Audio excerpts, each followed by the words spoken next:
How do you cope when you're in a toxic relationship? In this week's video, I'm going to go over what is a toxic relationship and what are some simple things you can do to take better care of yourself. Because I find that a lot of people in toxic relationships aren't ready to leave yet, but they still need help. So if that's you, keep watching. My name is Michelle Ferris. I'm a relationship therapist, and I love helping you learn how to trust yourself and create relationships that work. So toxic relationships are based on pain and dysfunction, but what makes them toxic is that you feel compelled to stay in that relationship even though it's hurting you. You can't let go because you know it's not working, but you have this hope, you have this desire that it's gonna get better. And the problem is that there's this weird super glue that happens in toxic relationship that binds us together.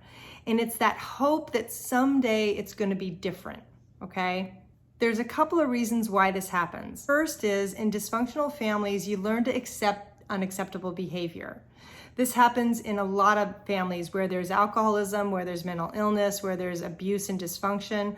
We learn to accept behaviors because we had to cope with them as kids. But the problem is in adulthood, we learn that those traits are kind of unconsciously attractive to us because they're familiar.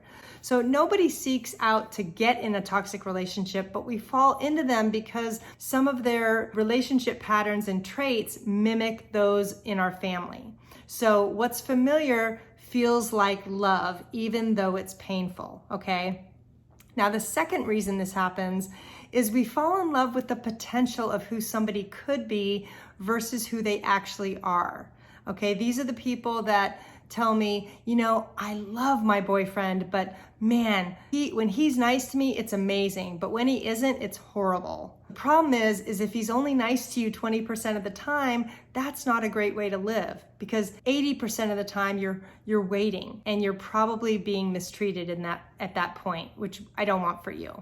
So another thing is, we're not just talking about romantic partners when it comes to toxic relationships. You could have a toxic friendship or a toxic relationship with your mother or your sister or a coworker, okay? Toxic relationships can be with anybody because it really is about having a foundation of pain, something that isn't working for you. Now, sometimes the toxic relationship can be really subtle, where there's a lot of good in it, but there's a few things that are so toxic that it really erodes the relationship and your self-esteem. This might be somebody who is wonderful, the relationship goes well most of the time, but when they get angry, they get abusive.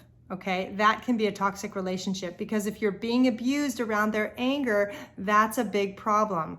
We can't minimize that by saying, well, it only happens once a month, because once a month, nobody deserves to be abused. So sometimes toxic relationships can be subtle.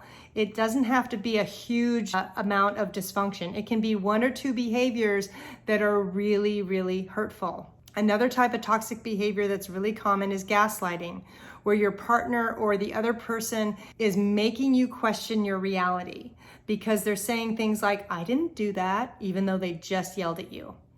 I didn't mean that. So it really gets crazy making, and that's very toxic, because if you're on the receiving end of somebody denying their abusive behavior, you start to not trust yourself, and I don't want that for you. So part of what I'm also gonna do is I'm gonna link my self-trust journal in this post, because it's really, really important for you to be able to trust yourself, because that's where we're gonna go next, is what do you do when you're in a toxic relationship?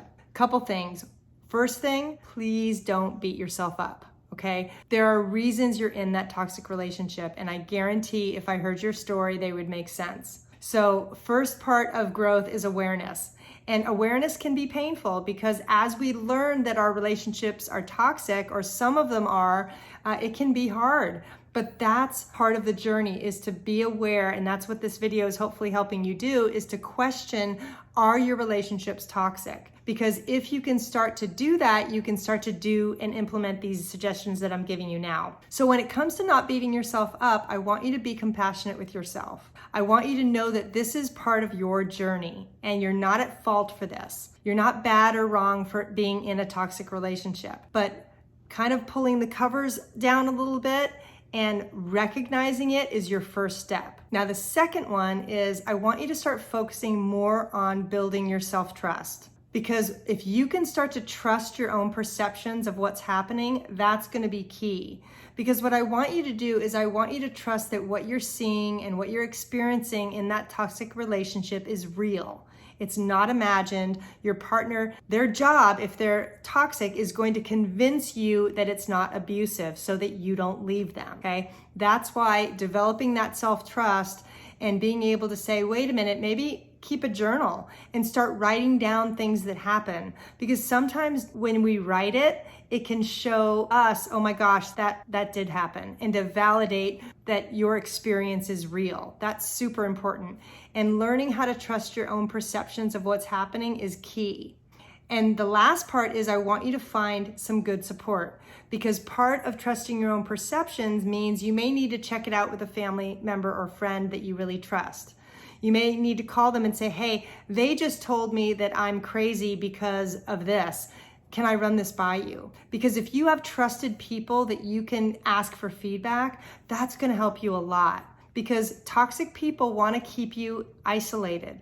So one of the damages they do is they make you give up your family and your friends. And I don't want that for you. That's why keeping up with your support system or finding good means of support is key. Because that way you're going to be able to work on this self-trust, because at some point, you're going to get to the point where you're going to be willing to do something different. Maybe you're not ready to leave the relationship, but maybe you're going to start to back up. Maybe you're going to spend less time with them. Maybe you're going to start to practice boundaries and say, no, I can't do that for you. I need to go over here. Or maybe you don't spend the day with them. You spend the day with your friends. Okay? Because getting out of a toxic relationship is a process. It's not something that happens quickly. And that's why in this video, I'm giving you very practical suggestions so that you can take better care of yourself in the meantime. Because toxic relationships are painful, but my goal is to help you cope better so that you can survive this and you can at some point move out of that relationship and get into healthier ones, okay? So the last thing I'm gonna have you do is be sure to hit subscribe if you like this video and you'd like to stay in touch. And I'm gonna put my relationships checklist in the post for you as well, because that's gonna help you assess the quality of your relationships and see what your next steps are. Because the first step in growth, as I said earlier, is awareness. And if you can be aware of how your relationships aren't working, you'll know what to change, whether that's detaching, whether that's you looking at your own behaviors. That's what this checklist is going to help you with. All right, thanks so much. Bye.